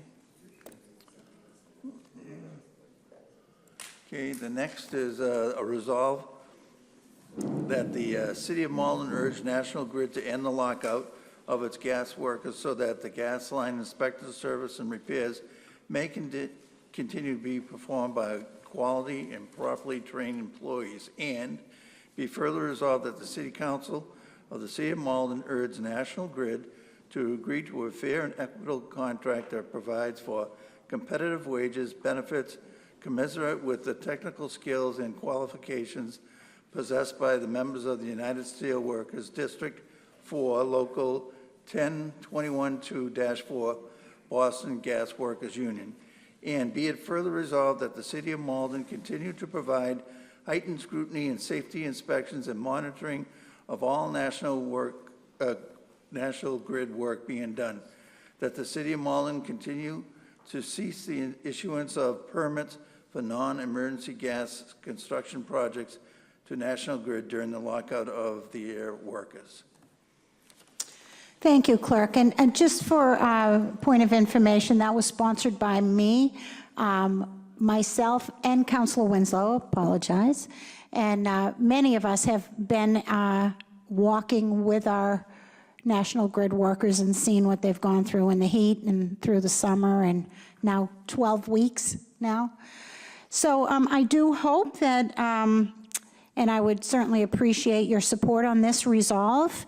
And the packet of its entirety is in your file. So before we take a vote, I will welcome any questions. Councilor O'Malley. Oh, hold on. Thank you. Since the council president cannot make a motion, I'll make a motion on your behalf to approve. Thank you. Got it? Okay. So we'll do a roll call vote on this as well, Clerk. Yeah, did we get them all done? Okay. Councilor Anderson? Yes. Councilor Kamel? Yes. Councilor Condon? Yes. Councilor Crowe? Yes. Councilor Matheson? Yes. Councilor Murphy? Yes. Councilor O'Malley? Yes. Councilor Seeker? Yes. Councilor Spatafora? Yes. Councilor Winslow? Yes. Council President Di Maria? Yes. Do you want to pass the petition? So what we're going to do is we're going to pass around, our assistant clerk will pass around that for your signature, and we'll get that going. Thank you. Next order of business, be it ordained that Chapter 8 of the revised ordinance of 1990, I'm sorry. Next order of business, be it ordained that the Chapter 8 of the revised ordinance of 1991 be amended to add a new section, 8.42.9, relative to the DPW supervisor's salary schedule. Councilor O'Malley. Want me to do them all, Ryan? Yeah, because we're going to refer them all to ordinance. Okay. We'll do them all together. All right. Be it ordained that Section 8.35 of the Chapter 8 of the revised ordinance of 1991 be amended relative to the officer's salary schedule. Paper 367-18. Be it hereby ordained that Section 8.36 of Chapter 8 of the revised ordinance of 1991 be amended relative to specialist salary schedule. The next one, 368-18, be it hereby ordained that Section 8.37 of Chapter 8 of the revised ordinance of 1991 be amended relative to the clerk's salary schedule. Paper 369 of 18, be it hereby ordained that Section 8.3 of Chapter 8 of the revised ordinance of 1991 be amended relative to the unclassified salary schedule. Ryan O'Malley for the papers. I move to refer to ordinance in mass. Thank you. On Councilor O'Malley's motion to refer the matters just spoken to rules and ordinance, all in favor?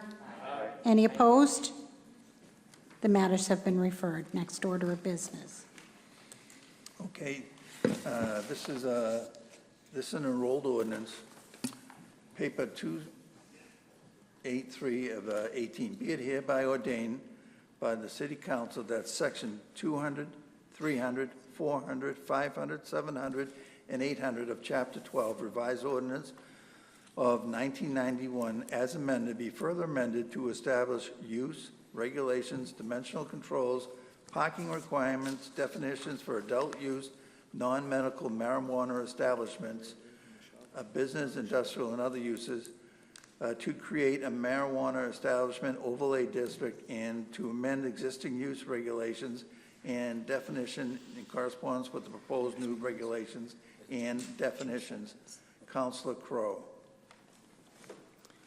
Thank you, Madam President. As we know, this was an ordinance that is a zoning ordinance that has spent a lot of time, a lot of effort, a lot of work on, and that we enrolled it in our last committee meeting, and so I move to ordain.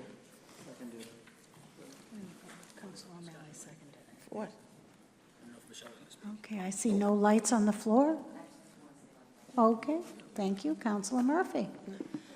I am going to support this because I know that we need to get this done to protect the city as a whole, but I do want to go on record that I still am extremely unhappy with the distance that is set between residential occupancies and potential cannabis sites. I think it should have been much larger.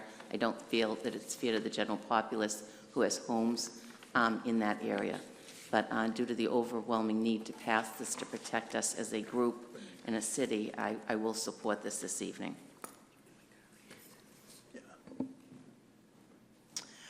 Okay, thank you, Councilor Murphy. I see no further lights, so we're going to move forward with a roll call vote.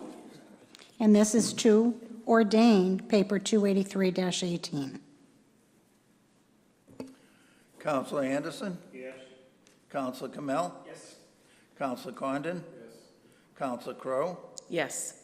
Councilor Matheson? Yes. Councilor Murphy? Yes. Councilor O'Malley? Yes. Councilor Seeker? Yes. Councilor Spatafora? Yes. Councilor Winslow? Yes. Council President DiMaria? Yes, Okay, that passes. so that has been ordained. Thank you.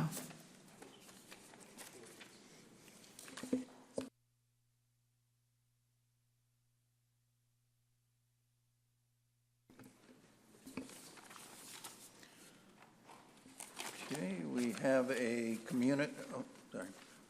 communication from the mayor, reconsolidation of our city charter. Patty? Dated Tuesday, September 11th, to the Malden City Council. Debbie DiMaria, President, 110 Pleasant Street. Dear members of the City Council, I write to ask for your consideration and approval of the consolidation of our city charter. As you know, one of our longstanding goals has been to organize and consolidate the charter in a format for publication. This summer, we engaged former City Clerk Karen Anderson and former Clerk of Committees Sheila Famano to work with our Communications Director Ron Cochran on a conversion that would allow our residents to access the document on our city's website. I would like to thank them for their work. In addition to being accessible, they also took the step of formatting the charter so that it is now easier to navigate and understand. I believe that each of you has had the opportunity to meet with Karen individually, review the finished product, and have had your questions addressed. We are asking that you now approve the consolidation of the charter for publication to the residents and for use as a basis for prospective charter revisions. As you know, several sections are outdated and no longer apply to today's administration of city government. In the coming months, we can discuss constituting a committee to review the document in depth and propose changes. Our hope is to have Karen lead us in what will be an extensive and public process. Thank you for your consideration. If you should have any questions, please contact Maria Louise in our office. Sincerely, Gary Christensen, Mayor of Malden. Thank you. And on Councilor Seeker's motion to place that communication on file, all those in favor? Any opposed? That communication is on file. Next order of business. So now, excuse me, Councilor O'Malley, I must be on. Because I think there were multiple lights. And I understand that we have just taken that as a communication, but my understanding is we also have on the docket paper 362-18. Next, yep. That will be next? Oh, okay. Yep. Okay, great. Councilor Murphy? Yes, I have no problem placing this on file with the one exception that I have not had the opportunity to meet with Karen this summer. Really? Yes. So I would not want to act on anything tonight.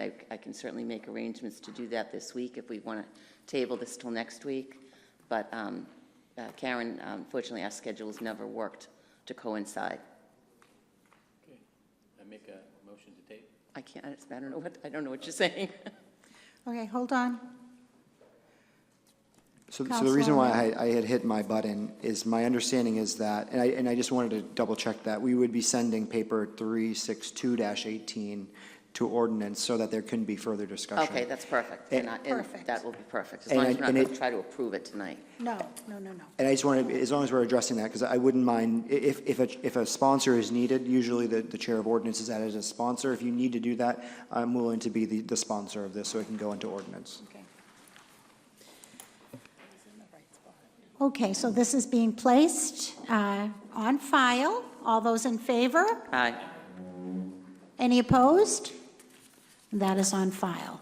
Now we will move to the next order of business, 362-18. Order that the mayor and the city council approve the following consolidation of the city charter for publication to residents and for the use as the basis of prospective charter revision. Councilor O'Malley. And me. And Council President DiMaria. So thank you. So I also sponsored that, and so on Councilor O'Malley's motion to send to ordinance, do we have any questions on the floor before we start? Yeah, I have a docket question. Certainly. I don't see it on the docket. It's on page 3. We took it out of order. I did. 362. Yeah, because we took a communication from the mayor in the communications file, which is what you suggested. 362. Yes.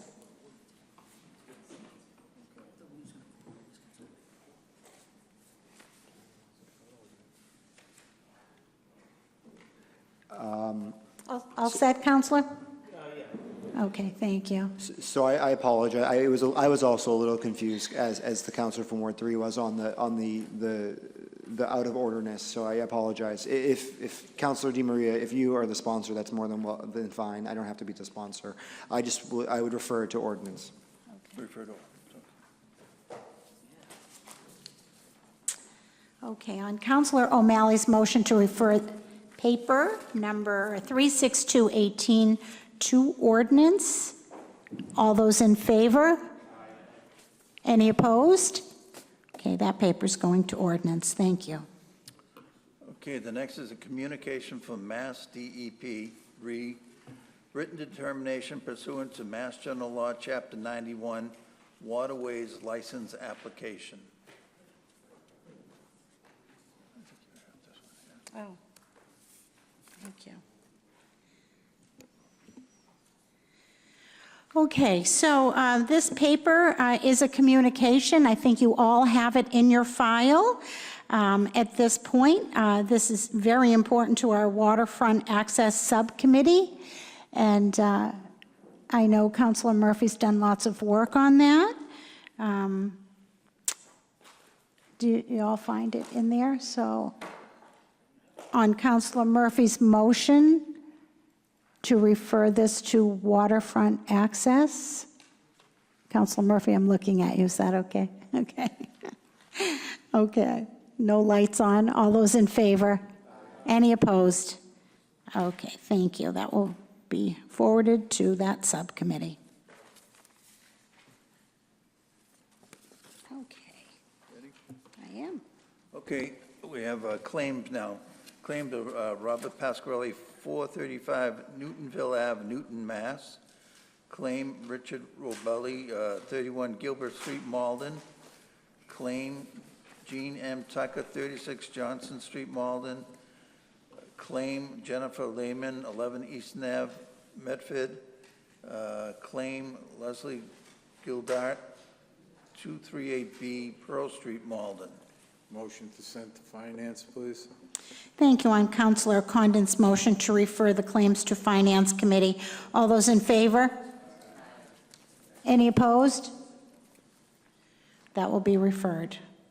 Next order of business. Next order is a committee report, Finance Paper 312 of 18, order that the City Council accept the provisions of Mass General Law, Chapter 32, Section 6(1), and adopt a local retirement board option for ordinary disability.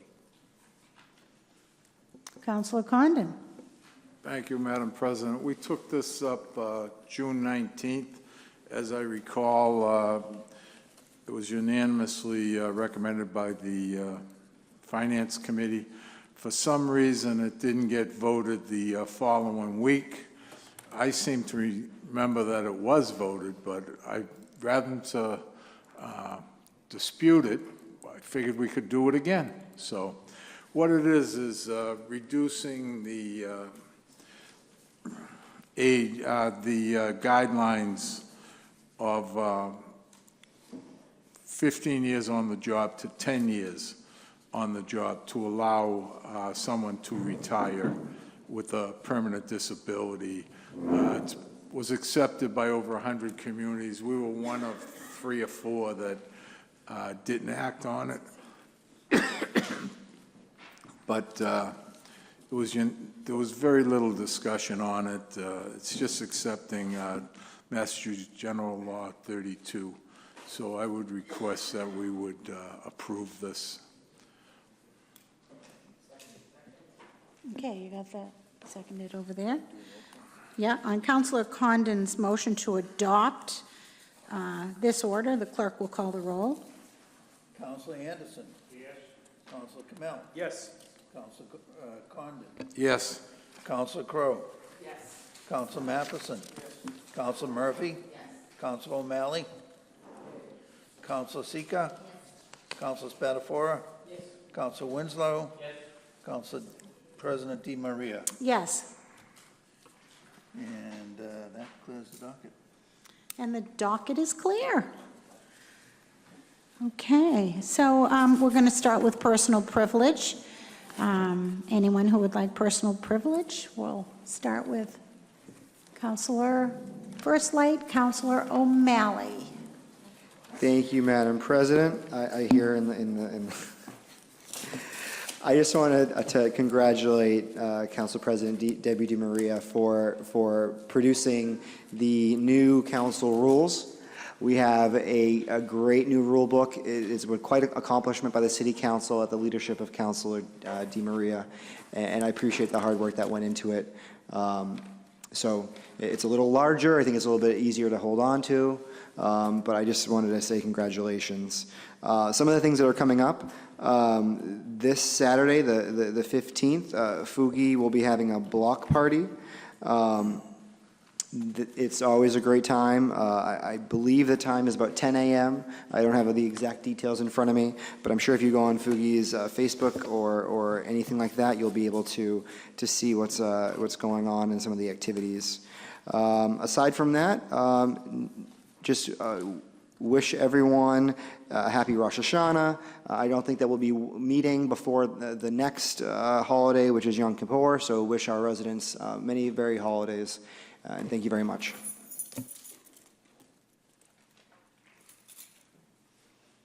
Okay, thank you. Councilor Winslow. Yeah, it's a busy Saturday coming up. I know at 9 o'clock there'll be cleanup at Fellsmere Pond. There's also a charity ride this Saturday on the bike trail, starting from Salem Wood School to support a group for sewing opportunities. And also Chinese Cultural Connection is hosting a September Moon Festival. I believe that's at 2 o'clock at Malden Public Library. So a lot of activities on this Saturday. So hopefully the weather will cooperate and people can enjoy a lot of events in Malden. Thank you. Okay, no further lights? Well, okay, here we go. Councilor Matheson. Yeah, I just, when was Pearl Harbor Day? Was that December 7th? Yeah, 1941. Yeah, and that was the day that FDR said would live in infamy. And I think that the day that lives in infamy for a younger generation, I heard in the radio today, by the way, that a quarter of the U.S. population was born after 9/11, if you can believe that. And what an impact that day had on my life and all of our lives. I just want to take like a minute and talk about that day for me. So I was on my way over to the cemetery. We were burying Greg Paraki. He was on West Street, and he had passed away young.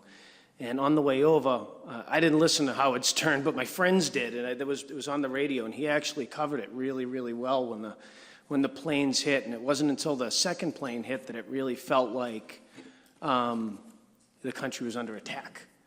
The first one felt like an aviation accident, and then the second one felt like we were under attack. And then the Pentagon was hit, and that had an entirely different feeling. It was like it struck at the heart of the government and maybe our ability to respond. And then those really brave people took that plane down in Pennsylvania to prevent it. It was on course to hit the U.S. Capitol. We were clearly unprepared for all of that. When we got back to the house for the collation afterwards, it was right when I walked in, everyone was just, their mouths were agape and they were just staring at the TV, and it was right at that moment that the first tower came down, and it was just a moment of disbelief, and our lives, they just changed that day. It just really, really felt different. And almost 3,000 people died. I just, I don't want to go on it, but, it was just a terrible day for America, but we all came together, and we all healed, and we all became, I think, a little more patriotic, and we had those signs that said, "We'll never forget." Well, I really feel that way now, and for the rest of my life, I'll never, ever forget that day, and God bless America. That's all. Thank you so much, Councilor Matheson. Councilor Spatafora. Yeah, I couldn't say it better than Councilor Matheson. I was going to ask, and unfortunately, I forgot when we were doing the moment of silence. We probably should have done one today in memory of 9/11. Not only the... We did. Did we do one? I didn't even hear it. I apologize. So, again, I think that's a day that I worked in Boston. I worked at the second tallest building in town, and it was the first time we got evacuated. And it was the first time I could ever remember seeing a police officer with a machine gun inside the lobby of our building, because they thought we were going to be attacked next. And then they closed the subways. And I had to walk to Cambridge to get a cab. So that's a day that I will never forget. And I think I heard the same stat today. My son's going to be 11, and he has no idea the impact. The only thing I could say, whether it's a good thing or bad thing, because of television and somewhat a little bit of social media today, it's much more documented than Pearl Harbor. But it's still hard to believe when you see those two planes crashing into the building. So don't want to forget that. And then, not to put it in the same scope, but it seems like the Eastern Seaboard will be affected by that hurricane, and they're saying that it is going to be a pretty large one and probably devastation. So just thoughts and prayers with the citizens down there. Unfortunately, these 100-year storms are becoming every 25 years now, or every other year. So keep them in your thoughts and prayers the rest of the week. Thank you, Madam President. Thank you, Councilor Spatafora. I do want to say I hope you all did have a good summer. It seemed to go by awfully fast. And I thank Councilor O'Malley for the accolades, but really the accolades go to former Clerk Karen Anderson, Clerk Tom Brennan, and Lisa Cagno for really taking so much pride in our new council rules book. It was, again, the first time we really looked at it and drilled down on it for over 20 years. And if you notice, we've had council presidents for 60 years. So it's a fact-filled book. Also, I want to give accolades to Clerk of Committees, Lisa Cagno, who she's hiding over there. She doesn't even want to look. For our new skirting. It's awfully pretty. It's a little different than black, and it was borrowed from Albert Spatafora, so we thank him for his generosity. And on Councilor Sika's motion to adjourn, all those in favor? Any opposed? Meeting is adjourned.